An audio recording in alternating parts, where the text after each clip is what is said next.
शेतकऱ्याच्या ऊसबिलावरून स्वाभिमानी शेतकरी संघटना आक्रमक झालेली आहे। धाराशिवच्या जिल्हाधिकाऱ्यांची त्यांनी भेट घेतलेली आहे। जर आपण पाहिलं तर धाराशिव जिल्ह्यातील अनेक साखर कारखाने आपला गाळप हंगाम जो आहे तो सुरू केलेला आहे, मात्र ऊस दर कुणीही जाहीर केलेला नाही।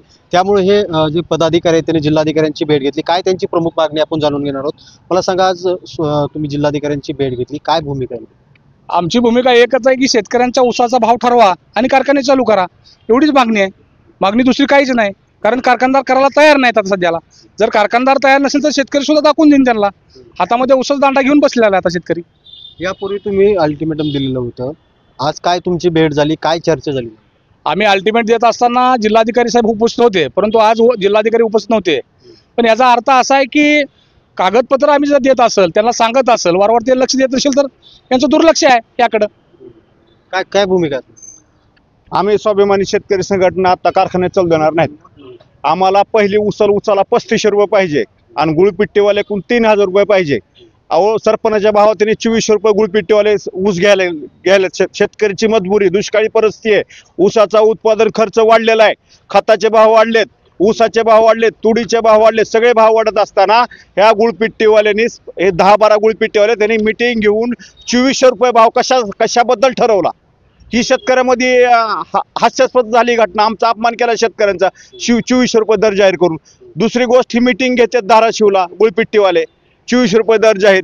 गेल्या वर्षी ह्याच गुळपिट्टीवाल्यांनी 2800 3000 रुपये दर दिला, यंदा 2400 रुपये 2500 रुपये। मनभाव आम्ही चालू देणार नाहीत। आम्हाला गुळपिट्टीवाल्याकडून उसाला पहिली उचल 3000 रुपये पाहिजे। आणि दुसरी गोष्ट, साखर कारखानदारांनी अनेक दर जाहीर केला नाही। आम्ही 15 दिवसाखाली कलेक्टर ऑफिसला साहेबांना निवेदन दिलं की उसाचा पहिला हप्ता आम्हाला 3500 रुपये पाहिजे, म्हणून काहीच हालचाल नाहीत। आम्ही वाट बघितली 15 दिवस। आता आम्ही एकही साखर कारखानदार चालू देणार नाहीत। आणि शेतकऱ्याला आपल्या वजन काट्याचं स्वातंत्र्य पाहिजे। कुठल्याही कारखान्याला घेऊन आम्हाला शंका आहे, आमच्या वजनात मापात पाप होतंय। प्रशासनाकडे डायरेक्ट दुर्लक्ष, एकही वजन काटा तपासलेला नाही आमच्या माहितीनं। अगर तपासणी झाली नाही, गळीत हंगाम जसा चालू आहे झालाय, आज 15-20 दिवस झालं गळीत हंगाम चालू झालाय, कुणी वजन काट्याची समिती एकही तपासाय गेलेली नाही। एक शेतकरी समितीच गठीत नाही, शेतकरी सदस्य नाही कुणी। ही असं चालणार नाही। आम्ही आज जिल्हाधिकारी साहेबांना सांगितलंय, जर तुम्ही येत्या 2-4 दिवसात साखर कारखानदाराची शेतकऱ्याची बैठक नाही बोलवली तर आम्ही वाहनं फोडायला हागे करणार, ऊसाचे कांडके धोर आम्ही आणू। कारण की शेतकरी बोलायला तयार नाही, गळीत हंगाम लांबलेला आहे। शेतकऱ्याची मजबुरी समजून शेतकऱ्याला अजिबात लुटू नका तुम्ही। शेतकऱ्याला पश्चिम महाराष्ट्राच्या धर्तीवर पहिली उचल 3500 रुपये मिळालीच पाहिजे, म्हणून आम्ही आमचा स्वाभिमानी शेतकरी संघटनेचा आग्रह राहील। राजू शेट्टी साहेबांनी सांगितलंय तिकडे 3700, इकडे मराठवाड्यात 3500 जर दर दिला तरच आम्ही साखर कारखानदारी चालू देऊ, अन्यथा चालू देणार नाही। ओके, आपण जर पाहिलं तर जे स्वाभिमानी शेतकरी संघटनेचे पदाधिकारी ते आक्रमक आहेत। तातडीनं ऊस दर जाहीर करावा अशी मागणी जी आहे या सर्व पदाधिकाऱ्यांनी केलेली पाहायला मिळते।